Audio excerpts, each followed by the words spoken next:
I'm Dino Verrelli, founder and CEO of Project Purple and the co-host of Project Purple Sports. I have a wonderful opportunity here today to be joined by five-time state champion, 10-time SWC champion, a coach that's coached this in a state championship game in four different decades, coming to us from Kolbe Cathedral, Coach John Pfhol. Coach Pfohl, welcome to the Project Purple Sports podcast. Thanks, Dino, for having me. Very excited to be joining you guys today. Well, I'm excited to bring you on. I know we were catching up before we hit record, and so I'll tell you, I know we talked briefly before because we were involved with Kolbe and Notre Dame in the Project Purple Awareness game, which I'm sure we'll bring that up a little bit later. I played at Notre Dame, graduated in '92, and I think Coach Rooney was the coach at Kolbe Cathedral. So I never played against you, but then when I went to Roger Williams, which we know there's a connection there, which we'll bring up here with your son JJ playing at Roger Williams. After playing at Roger Williams, I was an official for quite some time on Board 9. And I think I did a couple, we were talking about Summer League. I think I did a couple of Kolbe Summer League games. Never had you as a coach, but I did a bunch of Kolbe games in the summer down at the Sheehan Center. And just have always, the Kolbe Notre Dame rivalry. I mean, this goes way back, right? But I think Yeah. for me, it's always been respect, right? Because Kolbe, regardless, even in those late '80s, early '90s, Chris Smith era, and even going Mhm. back, we'll talk about this Walter Luckett, but the history there with Kolbe Cathedral, but at least from my standpoint, it's always from what I've seen and from me as a player, it was always this very big respect. And I always remember even going back, like back to my playing days at Notre Dame, like I played with a lot of the Kolbe Cathedral kids, down at the park by Central, Yeah. which now is like the Boys and Girls Club, right? Which they kind of erected that, but the outdoor courts there, so and some of those guys, like I remember I won't mention any names, but a couple guys who played at Kolbe that we had this Notre Dame, and back when I played, we played twice in the regular season, and then you would play in the conference tournament. But a couple of these guys, I'm like friends with on Facebook, like we became Yeah. friends, beyond. Crazy. Yeah, so it's just this great respect, and you've had tremendous success there at Kolbe.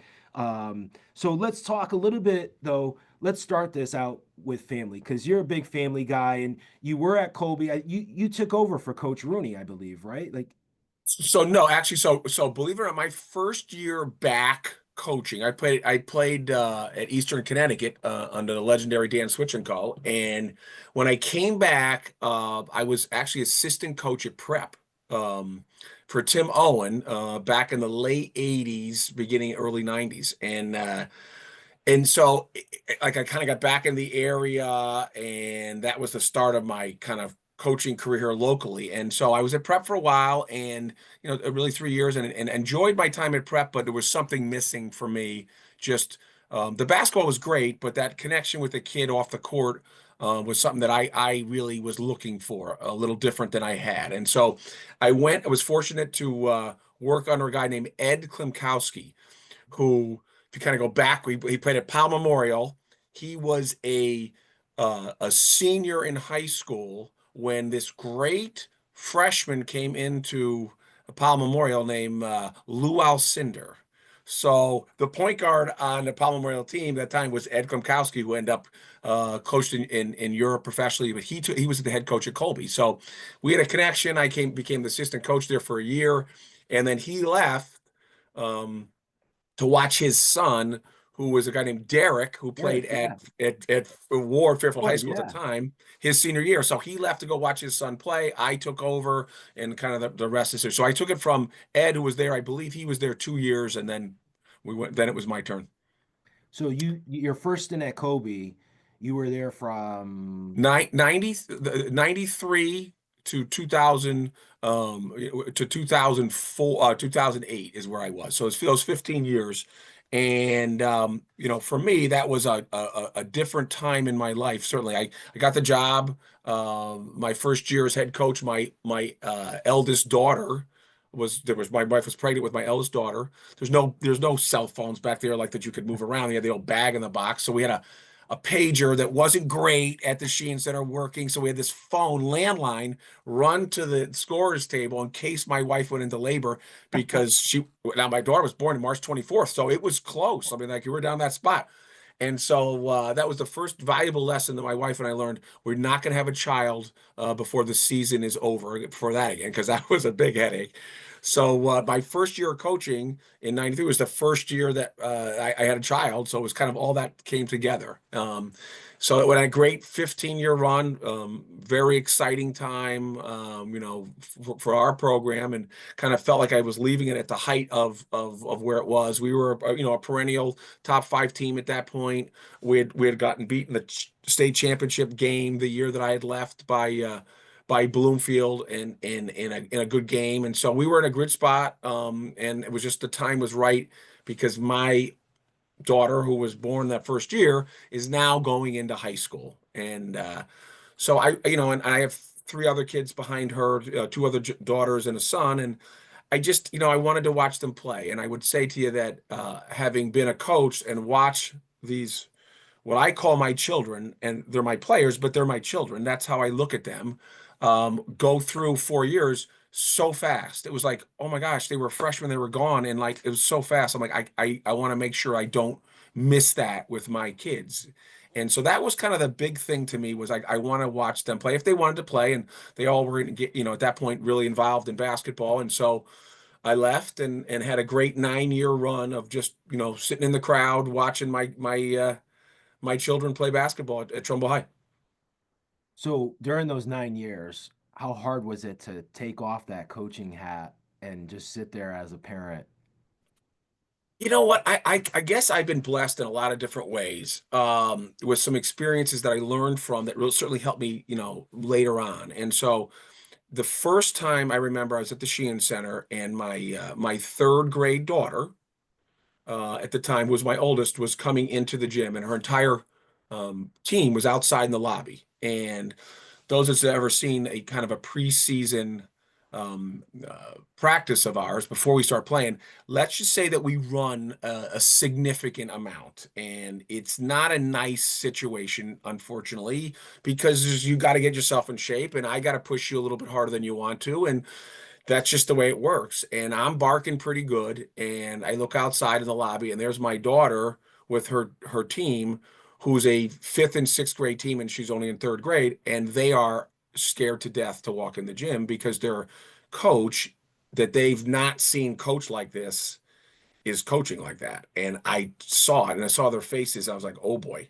And so the first thing I did was I get down on one knee and totally got myself in a position where they were no longer afraid of me, because they were afraid. I mean, I was barking pretty good at my kids and my players' side. And so that was the first realize I had to turn a switch off and on. I had to be able to figure out how to turn the switch off and on in different ways. And so I think that was kind of the first time. And then when I started coaching, or started watching them when I wasn't coaching, if you would, in the crowd, I realized as soon as I said something that others followed. It became a situation was okay, right? Well, and I figured that out right away. And I needed to then learn to shut my mouth and cheer, just cheer for the team, cheer for the kids, cheer for everybody. And that's kind of how I got a little better and better and better at it. And by the time my son was at the end, I was really good at it. But it wasn't as hard as you would have thought, to be honest with you, because I definitely was missing coaching or pieces of it, but I was the reward I was getting back from that whole experience, was something that I really wanted. So I just kind of got used to it, I guess. So awesome. It's awesome to hear that. I mean, I think, and this is one of my questions here. I mean, you've coached over these 4 decades, like clearly, like it's wild to me now that I'm back into it, and I got back into it the last couple of years because my youngest son played high school basketball up here. But the rise of these like AAU programs, right? And the rise of social media. Like this year alone, I mean, during that Kolbe Notre Dame game, there had to be, I think, like 10 or 12 people on the court during warm-ups with video cameras. So, like, how have you managed, like, you started, we didn't have like you just said, like, your wife's pregnant. There were no cell phones, right? Like, so now, like, everyone's got like a social media team, it seems like, even at the high school level, right? With these Yeah. hype videos and everything. So, How has that evolution been for you from a coach, to go from, when you started there in the early 90s to where we are today, where this has evolved, in terms of not that you guys deal with a portal, but like, or NIL, but it's just well, high school kids can get on NILs, I guess. Yeah. It's just wild how this has just evolved like through the years and the rise of like, there's so many things I feel like the rise of the travel programs and, some of these travel coaches that have a grasp on certain kids or, dictating sometimes where kids play or when they play. And then all the other stuff that goes involved with like the off-season training and all this stuff. Like we didn't have that back in the 90s. We just, like I said, we just went to the park. You played baseball during Yeah. baseball season, and you moved on to the next Yeah. thing. You're Or we absolutely went to right. the park and just played, right? Like you went to the Yeah. park and there were 20 guys waiting. And, if you lost, you were done for the day because there were so many kids waiting to play. Like it's so strange. Well, it's interesting you use that last comment you just made because I think that's something that's missing dramatically. And you're absolutely right. When I played, there'd be 30, 40, you had to sit for a while. You better win the game, right? I mean, that was the whole idea. You better win the game. And we lost a little of that in the pickup world outside basketball. But yeah, I got to tell you that the change to me has been dramatic. Something I've had to get used to.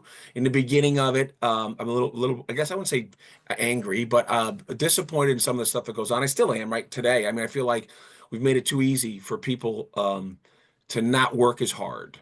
Yeah. And I use this as an example. First of all, from a scouting perspective, every freaking game is online. Everybody, like you can go see every game if you want to. So where I would travel, and we still do, my staff physically looks at every team that we're going to play because you just don't see size, speed, whatever. But there's other people, they just take my film and they just roll it over and over and over and over and over again. Back in the day, we used to write everything down and teach your kids, and so we've lost a little of that, and I think that sometimes hurts the game. To be honest with you, I think some of that. I think the social media side of the equation has been for me a challenge. I got some younger assistants that are pushing me to do a podcast or do this kind of stuff that would maybe draw more attention to our program. And so we got the Twitter accounts and we got the Instagram accounts when I came back. And I think we were probably one of the first that was doing some of these videos and putting them on our site because we have a guy who's very talented at Kolbe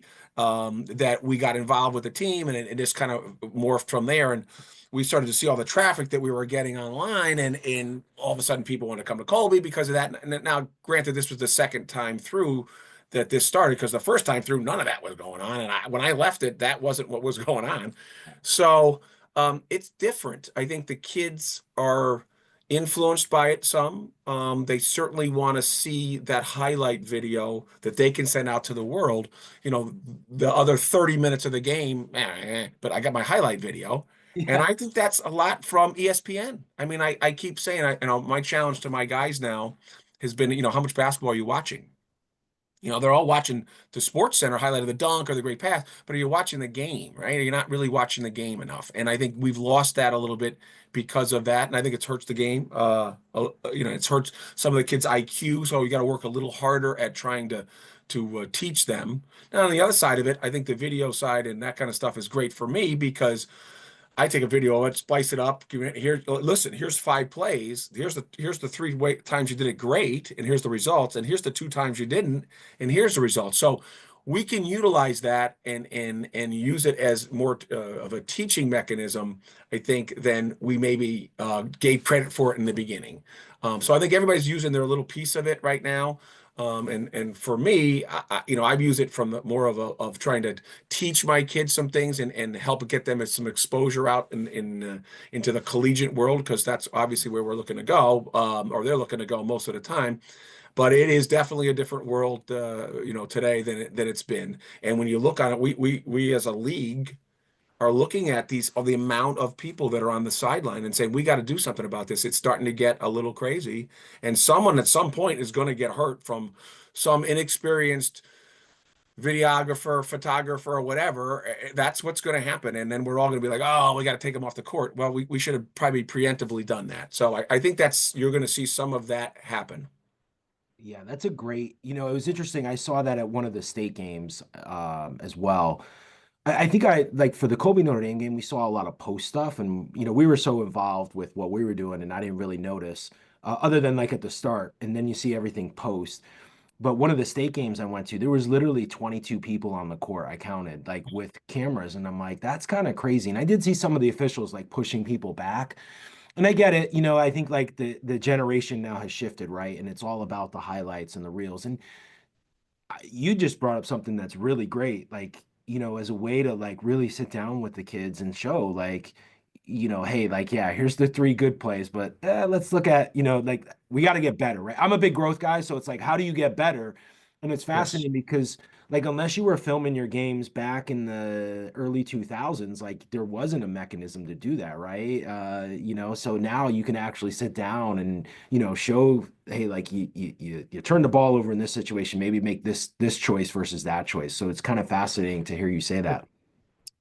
Let's talk a little bit about this season. We were fortunate to see you guys. You've got some players coming back. You're losing some key players as well, but you've got a core nucleus. I know we were following you guys along through the season. You had some young kids play some quality minutes there. You've got Lucas Pivovar and Desir, who I believe are juniors that are coming back next year. Yeah. Right. Yeah. Yeah. So two of your top players. I know Pivovar has been one hell of a player. I mean, he played him and Desir in that Notre Dame game, really kind of kept you guys late in that game. I know Notre Dame ended up pulling away, but I know Lucas was MVP, I think, of the Crosby tournament up here in Waterbury early in the season. You guys start out really strong, I feel, and then kind of hit some bumps in the road, and still qualified for the state tournament. And but you've got a strong nucleus coming back. But for this year, how was the season for you? I mean, with the ups and downs, it seemed like. Yeah, I will say this. Every season is different. Every team is different in most cases. My team from 2 years ago wasn't much different. Like, and I say that because we returned so many kids from the year before. We graduated 9 seniors. We had 9 seniors the year before taking that time, and so a guy like Lucas, who did a really nice job for us this year. He got the chance to play, but how many minutes and what was the extent? Because you got these other guys, playing ahead of you as a sophomore, and so now you're thrust into this position, and now those minutes are yours, and what are we going to do with them?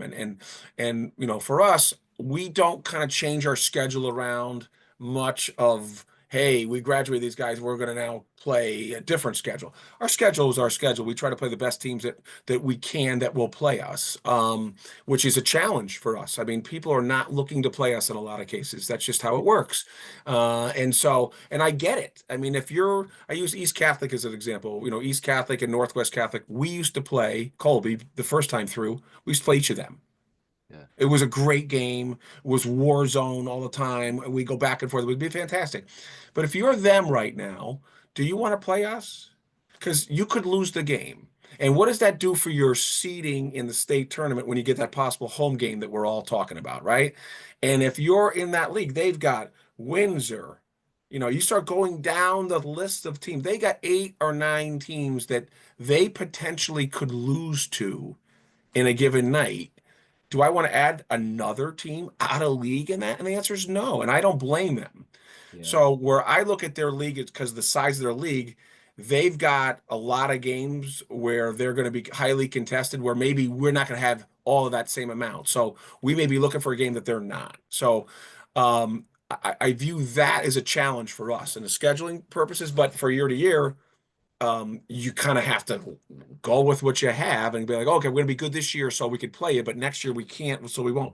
Nobody wants to do that, right? We're going to play. We're either going to play or we're not going to play. That's how it works. So, um, I thought we got off to a really good start. I think our summer work had helped us, no question about that, kind of bridge the gap between all those graduating kids. Um, and you kind of start to have, then all of a sudden we're doing some things that other teams are not expecting us to do, right? And so that becomes early on. They're not expecting us to play some zone. We never play zone. Colby's never played zone. We're playing some zone out of necessity. Oh, we're not really pressing teams in the beginning of the year.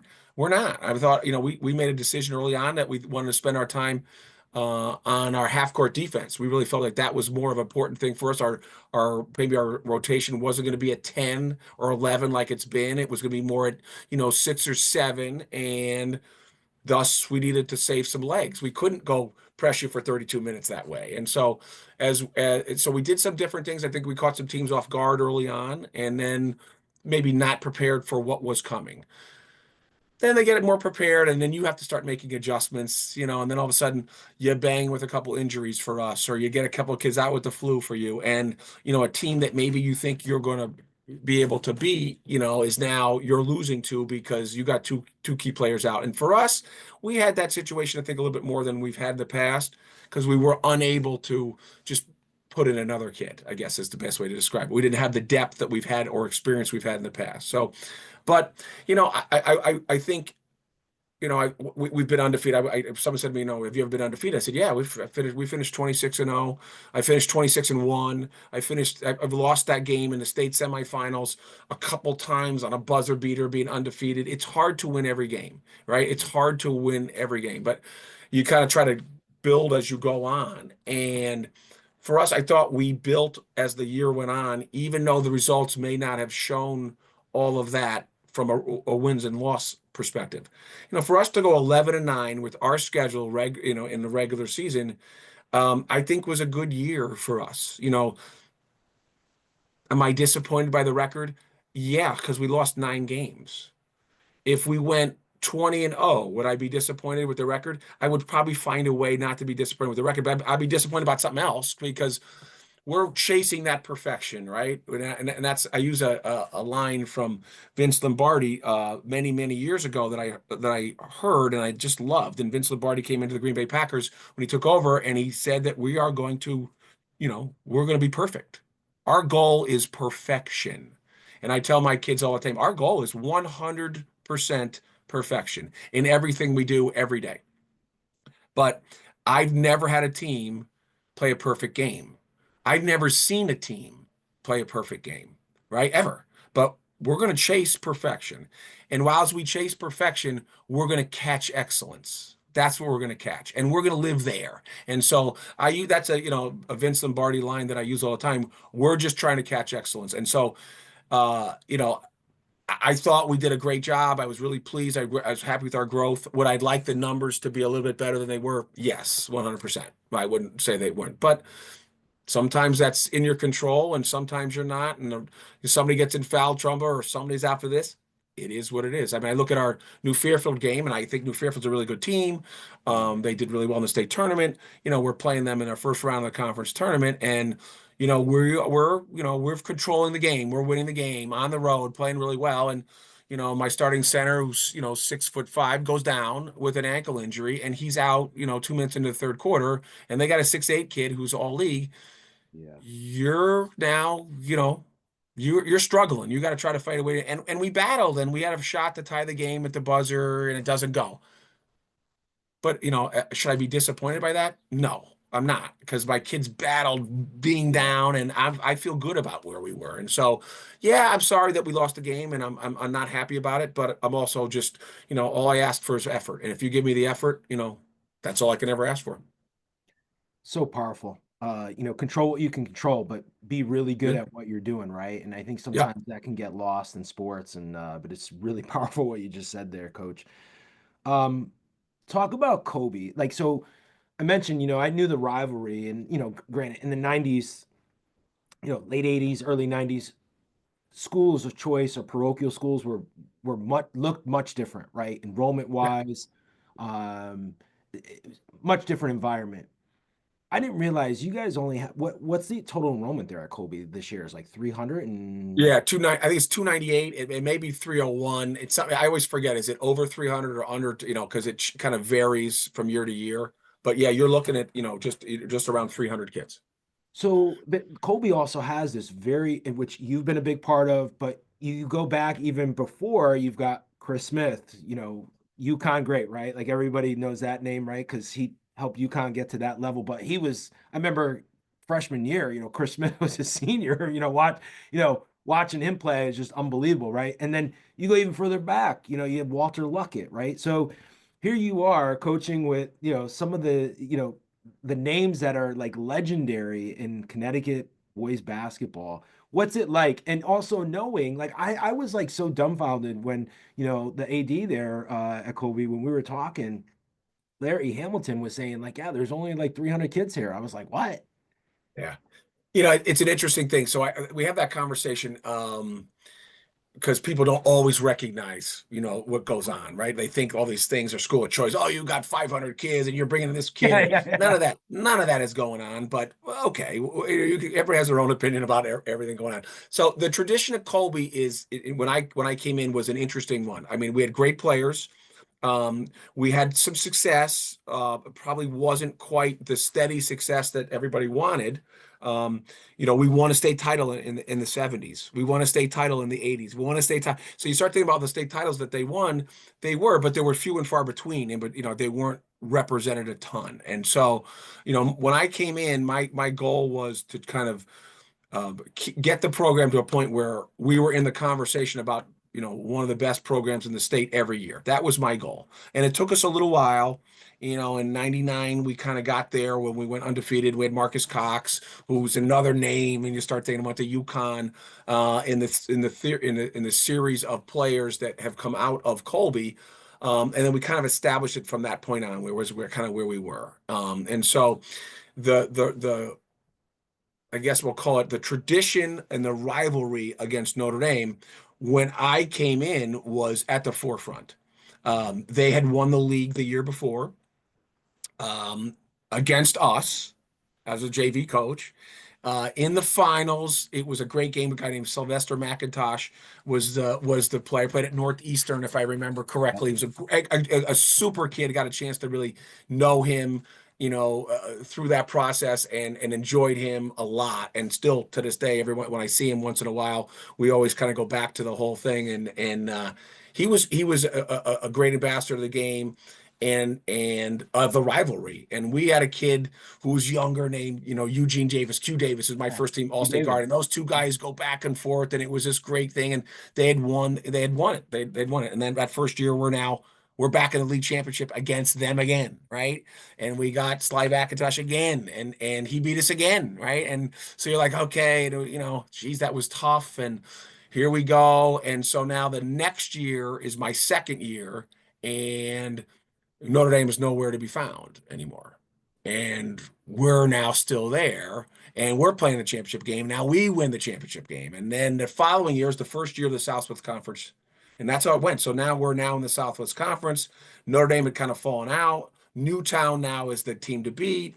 We play Newtown in the finals of it, right? And so then Notre Dame, now they were down for a couple years. Now they come back. They got a couple kids. One, Joe Wilson was a kid who was there. They had three or four kids who were really talented players. A kid named Brown was there, Jared Brown. And so they were strong, and now we were still strong, and now that rivalry comes back. And so what you see is, you see that rivalry that goes down. It's still a rivalry, but maybe one team dominates a little bit for a couple of years, and then it comes right back into even that situation. And so we kind of been back and forth with them, and I think that's what makes a great rivalry. We've won some finals, they've won some finals. Together, I think the two teams right now represent the two highest conference championships in the Southwest Conference in basketball over our history. And so it's been fun. Coach K is now the next generation of the Notre Dame coach. We've seen a few, and Coach K knows. I tell him to his face. He knows I'm not happy with Coach K because we're not playing that second game, right? We should be playing the second game. They didn't want to play the second game, and I'm not here to decide what everybody does, but I think it's a great game. I love playing that game, right? I think it's great. So, you know, would we like a second game? Great. But maybe now looking back at it, maybe not.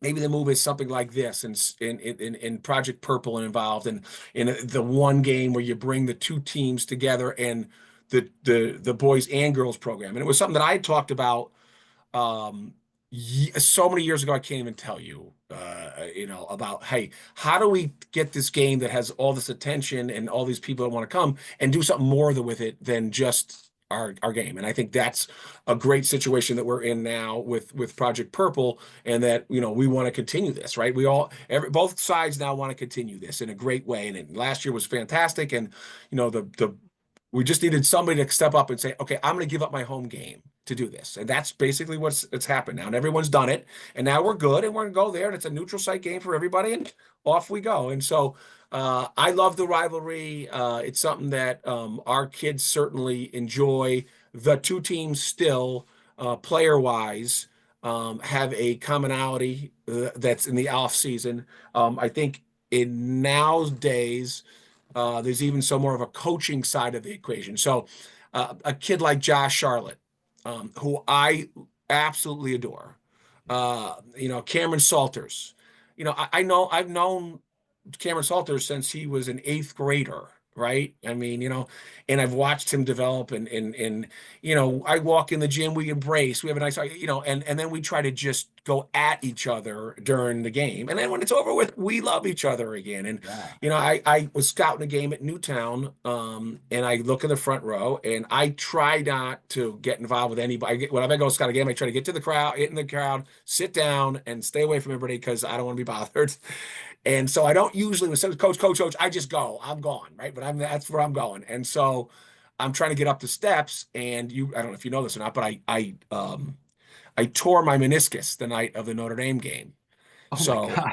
No, I yeah, didn't nobody know that. even knew it. It just happened. And so I coached the rest of the season with a torn meniscus. I had surgery the 25th of February. So Oh, I'm just kind gee. of coming out of it now and getting better. But so I was going to slowly have to go up the stairs, which is a kind of a pain. And so I started the first step and someone's yelling, coach, coach. And I kind of had to turn and it's Josh Charlotte. He's at the front row sitting at the Newtown game and he's scouting because he's going to watch us or whoever the team plays. He likes to watch them and it was great.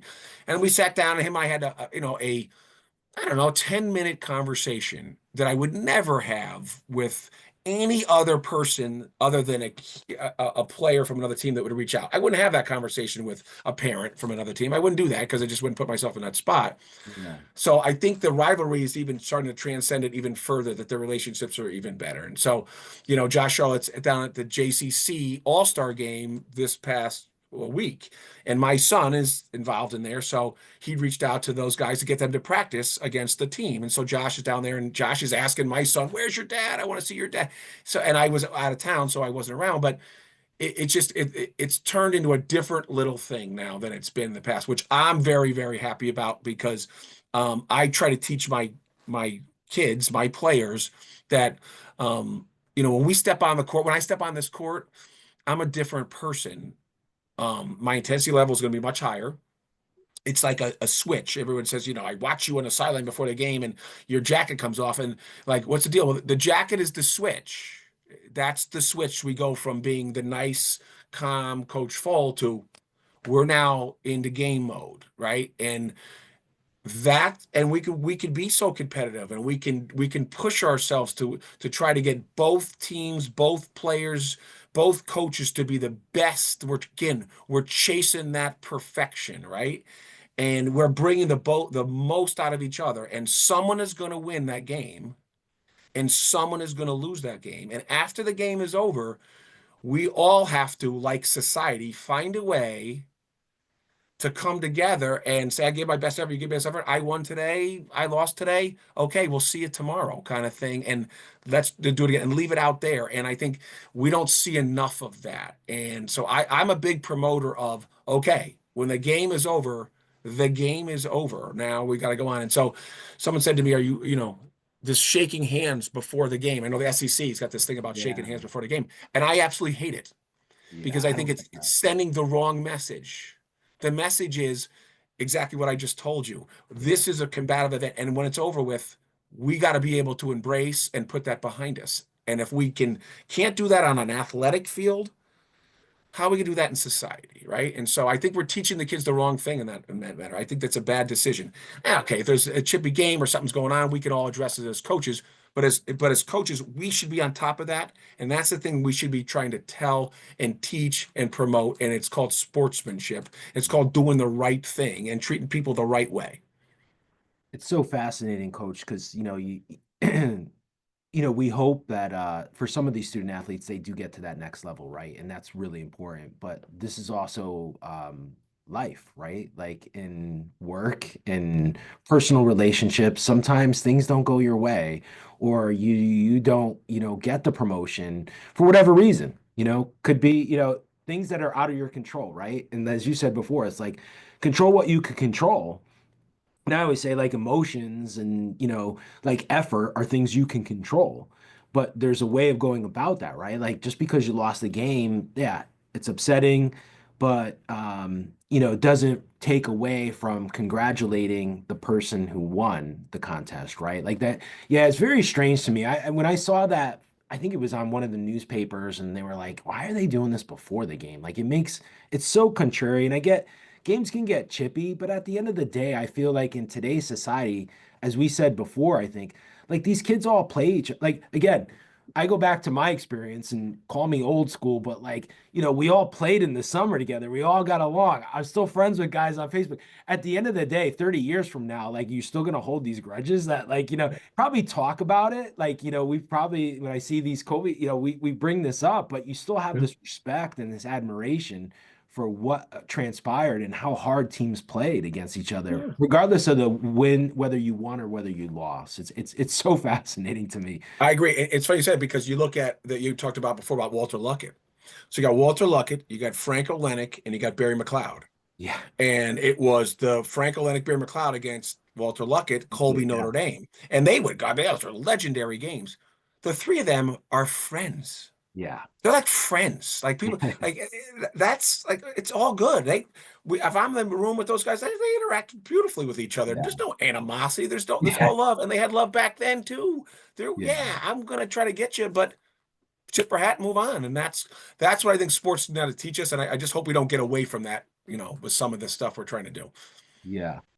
A couple questions left here, Sure. and I know we talked about this before we record, and you mentioned a little bit of this about scheduling, but there's been a lot of talk here in this I guess, past month, and we'll use Division One about schools of choice versus public schools, and is there a fair level playing field? And so, what's your kind of opinion or your feedback that when someone says, "Hey, like schools of choice have this distinct advantage versus public schools when it comes to certain sports?" And I guess basketball is probably because basketball, I think here in the state of Connecticut is probably the most popular sport because of the success that not only teams have had in high school, but if you look nationally, right? UConn's done a great job. Trinity just won the D3 championship, Yeah. which was nice to see that.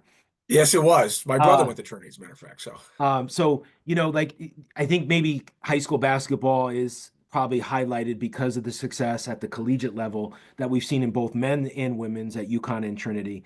And so, and also Sacred Heart. Sacred Heart won a national championship back in the day. People tend to forget that, right? So, Connecticut, as we like to say, is a basketball state. But back to this question, do you think they're like where are you on this school of choice versus public school? we just had an online thing that I was not involved with because I was traveling. About coaches would get on this online with the CIAC and they talk about how these divisions are picked and what the mathematical formula is, and I just think sometimes we try to overcomplicate the situation a little bit too much. And in this case, to me, I don't know what the goal quite is. If the goal is to get the 16 best teams in one division to crown a quote unquote state champion, then we're not doing that. That's not what's going on here. Okay. Because we can sit here and go backwards and say, were the 16 best teams in Division One this year? And the answer would be no. Right. And I don't think there's a time that anybody can tell me that I've seen that because I haven't since it's come in play. I know the CIEC's got a tough situation going on here, trying to figure out what it is. And I think, and I've said it before, and they all know where I stand on it. Because everyone said, hey, you should bump yourself up. When we first got into this, I first came back, you shouldn't be. We won the Division Four state title. We were 1-19 the year before. Yeah. Where do you want us to go? I don't understand. I mean, this is crazy, right? And at the time when I had a conversation with Jeff Jacobs, who wrote an article about it, I said, we're so contradictory of what really is going on here. What's the point here? So I'm just going to tell you right now that I have 300 students at Kolbe, and their 286 are from Bridgeport. Now, this is what killed poor Trumbull, and I feel bad because it's my town. But at the I said, you know what? There's more kids out of my town of Trumbull that go to Trumbull High School right now in the VOAG program than do Kolbe. Why Yeah. are they not a school of choice? Yeah. And then what happened? Boom, they put them in a school of choice. Yeah. Trumbull went right to school of choice, went in Division One, and now, oh, wait a second, nobody's happy about that, and they weren't the only one, right? Correct. There was a bunch of those, and also, well, wait a second, it's only bad for the Catholic schools. Well, time out. Why is it bad for the Catholic schools, school of choice, but you can do the same thing? So there's conversations surrounding the number of kids that are out of town would put you in a school of choice. So that put all the tech schools and some other stuff. Now all the tech schools have been moved out of school of choice. They don't have. So the conversation came up, but very simple. I coach at Kolbe. And we can sit here and pretend like there's not a huge basketball following in the city of Bridgeport, but there is. So I don't know what you're talking about. Yeah. And if you want to sit here and say wrongfully or rightfully that people make choices on going to a school based upon athletics versus academics, they do. Not what I would do, but or not what I would say that my kids should do. But there are people that make those determinations. This is an athletic choice. We want to go here because we want to put ourselves in that spot. Well, if we're going to do all these things with athletic choice, then we have to move this field in a different way. So, you know what? The requirements at Kolbe academically are too hard. See, I got these other guys. They're not going to get into Kolbe, but they're really, really good basketball players. See, so what I'm going to do is I'm going to go to a tech school. Mhm. Do you think they would follow me to the tech school? Because there's no geographic rules on a tech school. Correct. All of a sudden, the 10 best players in the city of Bridgeport are now with me at a tech school. And I'm playing Division 4. How you like me now, CIAC, right? So I think that this is an easy thing to fix if we just chose to fix it. And again, come back with if we're trying to get the 16 best teams in the state tournament, the end here, great. Then let's not have a conversation until we get into mid-February. And let's have 2 representatives from every league in Yeah. a conversation with the CIAC saying, hey, why don't we nominate? Here's the 4 teams or 3 teams or whatever the number is that I think are eligible or should be thinking about playing in Division One, right? And put them in Division One. And we get those 16 teams, not 17, and we get to decide if you move up or down after I tell you what division everybody's in. And what is that? That's insane. Here's what we're going to do, and we're going to take the 16 teams. Now, you brought up earlier, there's videotape of the world. Don't tell me you can't scout anymore. Make it, you've got to send 5 teams. I don't care, whatever you want to do. Uh, you can easily see all that. And then you take the rest of divisions and make the rest of divisions based upon enrollment. And we're done with this conversation and we're moving forward. You're going to get Catholic schools in all kinds of divisions. That's how it will work. Right now, I mean, there's Catholic schools that are outside of Division One because they haven't had a lot of success. I'm going to use Notre Dame. Notre Dame finally, and I say that tongue in cheek, Notre Dame Fairfield, a really good basketball team over the last 4 or 5 years. Tongue in cheek, they finally made it to the big time because they got put up to Division One this year. They had to request to come up beforehand. They weren't Division One last year. They weren't Division One the year before that. They weren't Division One the year before that. They requested every single time to move up because they didn't have the points to be put up in Division One.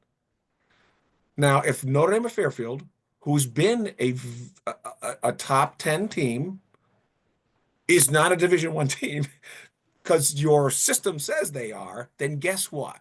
There's The something system. wrong with your system. Yeah. That's what I would say.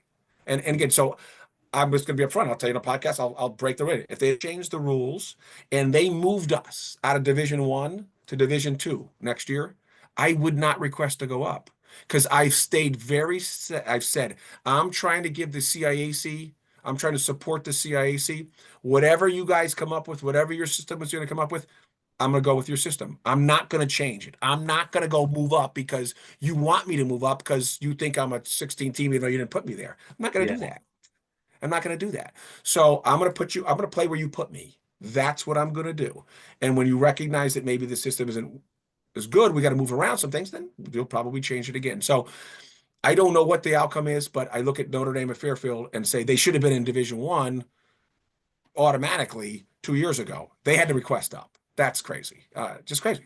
it's a little nutty to me, again, from an outsider. And I think like the reseeding, I think the seeding should be done maybe at the end of the season, to your point, because Yeah. like again, like you have teams, whether it's graduation, injuries, like just because it's your past 5 years, there's like a little bit of subjectivity that may come into this, but also again, like if it's for the kids and we want to build this excitement around this, why wouldn't you want to do like a March, like a February Madness, right? Like, and the funny thing is, like, like the conference tournaments don't count, right? Like, so they know at the end of the season in the second week of February, like who's in and who's out. The other thing that I have a problem with, John, and I don't know how you feel about this, 8 wins is just too like to me, 8 wins, like I don't know. I would love to see that be 500 and have like that be the benchmark. I think there's way too many divisions, there's way too many teams. I would go with 3 divisions and maybe make that division one like your top 24 teams in the state. Because Or 32. I mean, I yeah, keep saying yeah, you put it that at 32. So okay, we made a mistake. We weren't sure about the last 10. Well, then we put it there. Let's go. Let's put them on. yeah, yeah, I and agree with you. I agree. I think it's. I think everyone's trying to. The word participation trophy gets a little bit overused at times, correct. but we're trying to. I'd say the same thing about football. How many divisions do we have in Yeah, football now? football's crazy. And I mean, the only other too piece I much. would bring into this, and I know for a fact there were some teams that won 12, 13 games in league not to be named, but they had one win. There was a team that had 14 wins that had one win against a winning team. Yeah, So, right. like, to me, like, you look at that and you're going, all right, they're like an 8, 7 seed in X division. They probably should not be there because based on, like, there should be some subjectivity in here. And I guess, again, there's no perfect system. I guess what I'm trying to say is, I feel like we're in 2025. There's resources, like to your point, everything's recorded. There's social media. Like, we could find a better system if truly we want the best teams and the top teams in that top division. I'd love to see that. And I think it actually would bring a lot of excitement to it. Um, Yeah. my last I agree. my I last agree. point on this school of choice in public, I've said this, like I live in the valley, I've lived in the valley 20 years. I know people move to Ansonia that will rent in Ansonia when their kids become high school age because, or even when they're in middle school, because they know of the reputation of Ansonia football. Now, is that a disservice? Like Ansonia is a public school and they have 400 kids, I think, or 500 kids. They're in the state championship every year for Class S. So, this debate, like we hear often, hey, I'm a parochial school kid.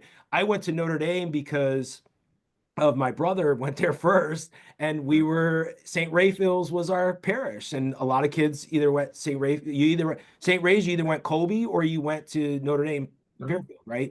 And Yeah. so that's where that came in. And people always say, "Oh, private schools recruit," and I'm like, "But wait a minute! Like Bloomfield's another town. I know people Oof.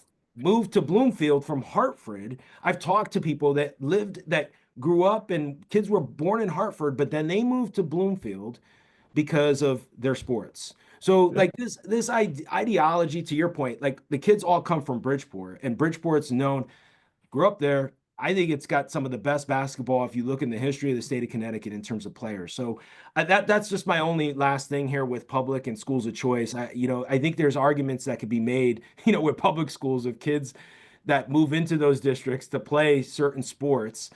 Greenwich is another one, right? No one ever bitches about Greenwich football dominating the last like 20 years, or New Canaan, Right. right? Lacrosse, Darien. Like I know there's people that move to those areas that can afford to move to those areas because of lacrosse and football. Yeah, no, it's going on, and also I would say the resources that they have in those areas are immense. In that, we want to start talking about, well, we're trying to level the playing field. Really? Yeah. Okay, what playing field are you really trying to level? Because I don't think that's what's going on here. We don't think the resources are dramatically different that go on there, and we have to kind of recognize that. It's funny you say that. I think that there's a piece of this that sometimes we don't totally recognize, and that programs or success or whatever. And I'm not going to get into coaches and what goes on, but if you look at a program that is doing really well, right, and everyone's on, and all of a sudden there's something that changes and they go down, like, and then all of a sudden something changes again, they go back up. there's a reason why. It's not that basically the coach that during the darker time was a bad coach. It just wasn't a right fit. It didn't happen. And I'm gonna use we're gonna talk about Notre Dame Kolbe a lot here. So we'll talk about Kolbe, we're at the height of when I leave, and then the program goes down, and to the point of we're 0 and 20 or 1 and 19 for back-to-back years, and then I come back, and now we've had some success. I'm going to say I had something to do with that, I hope. Notre Dame of Fairfield. Notre Dame of Fairfield, Chris Watts, they were doing fantastic. They won the Division One, the only state title they have. They won under Chris Watts. They were undefeated. It was my first year coming back in 17-18. And then the world went down for them. They they were playing the Division One tournament because they'd won it. Had got boosted up, and they were I don't say they were 1 and they were like 2 and 18. They were not good at all, right? They were in a bad spot. Now, what happened there, right? And all of a sudden, Brian comes in. Okay, the cupboard was not great, but he brought some kids from Trinity Catholic. That all happened, and then all of a sudden now they're back. So nothing's really changed in there. Did all of a sudden they were recruiting people? I love this recruiting thing. Everybody's recruited, right? And so Yeah. first day of practice, I shouldn't say that. Our first tryout meeting, I said, okay, everyone's try out. I said, okay, well, raise your hand if, and I always have the freshmen by themselves because they can't hear anything that's going on anyway. You got to keep them by themselves because they got to focus. So, okay, all the freshmen, raise your hand if someone from the coaching staff at Kolbe recruited you to here to come play basketball. I say it right out loud. Go ahead. And then, no, go ahead, raise your hand. Yeah. I came and said, I want you to come to Kolbe to play basketball. I'm going to give you this. Go ahead, let's put it out there. And so nobody raises their hand. And I say, okay, so now you're all lying to each other this entire time, saying, well, Coach Pfohl wants this or Coach Pfohl wants that. It was all baloney. So you're clear. Here's how this works. The best player is going to play. I don't care if you're a freshman or a senior. It doesn't make a difference. If it's a tie, the senior always wins. That's how that works. But if the freshman's better than the senior, they're going to play. This is high school basketball. There's a different level that we're going up here now. I'm not recruiting players. That's against the rules. And if I recruited somebody, how do I recruit a kid? This isn't college where it's a different situation where I have a different little play. How do I recruit a kid and then recruit somebody over them? And Yeah. then what does that mean? Like, who does that? This is high school. So I think that this recruiting gets a little bit overblown on what goes on.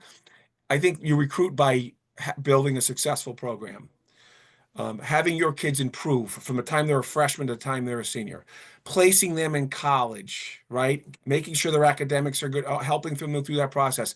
And then when they get in college, they're going to be successful and they're going to do well. I look at Najimy George. Najimy George was all rookie NE10 this year, right? Do you think he's prepared to play in that conference by playing at Kolbe? Yes, he was, right? Because those are the things that we're doing. And that's why people want to come to Kolbe. And I'd say the same thing, I'm going to build up our league great because it's Notre Dame, but same thing, for Notre Dame. They got a couple kids playing down, different places and different, Charlotte's playing at Clark. They got a Yeah. kid playing at Roger Williams. They got some kids throughout the whole. This is what we're talking about. This is what the whole point of it is, right? So we as, a Catholic school, a private school of choice, whatever you want to call us, we promote our programs by the work we do, not by going out and getting a kid. Because I always say, think about what's going on here. The child that's at Kolbe right now is paying to go to Kolbe where they could go for nothing at a public school. Nothing. So I look at the private school. Maybe you guys could do a better job at what you're doing because my guy's paying money to come here, True. right? What you guys just paying his taxes. You don't have to Yeah. do that. So I think it gets a little overblown at times, and I think that's just an excuse everybody wants to use on the success of the Catholic school, or if you would. But there's a lot of things that Catholic schools aren't successful in every day, right? Or every sports, but yet they become because maybe they got a coach that does a good job there and builds some, a feeder system in some way, and off we go. That's what happens. So I just think it gets overblown a little bit, and it's kind of unfortunate because I think there's a lot of really good coaches doing really good things that don't get enough credit for that side of it, thinking, oh well, they just recruited that kid. Oh, okay. Yeah. I usually say, coach, is everybody's got the same 24 hours in a day, and what people do with them, it's not like the Catholic schools have 26 hours in a day to, or whatever the rules are, right? Like to Yeah. your point before, like coaching summer league, don't really, you got good guys, it's more important to develop the kids now that you have that time. So, Yeah. my last question here, doing the awareness game and being involved, with Project Purple Sports, what was that like for you? I mean, I know, community wise, it was just really, really wild. I didn't tell you this story. Someone came up to me at the Notre Dame. I was at the Notre Dame Prep, Notre Dame West Haven game, and a guy who was at the Kolbe game came up and asked me for my number because he wanted to talk about, family history with pancreatic cancer. So, and I know you've had, a good friend of yours going through the fight, but just last bit of question here is just what was that like? For the team and for you personally to bring awareness that night. I mean, it was a sold out gym. That was our biggest stream. I think we had over 2,000 people now watching that. Probably a lot of coaches during the Yeah. post trying to scout you guys and scout Notre Dame, I'm sure. But Um, well, I would first call it divine intervention.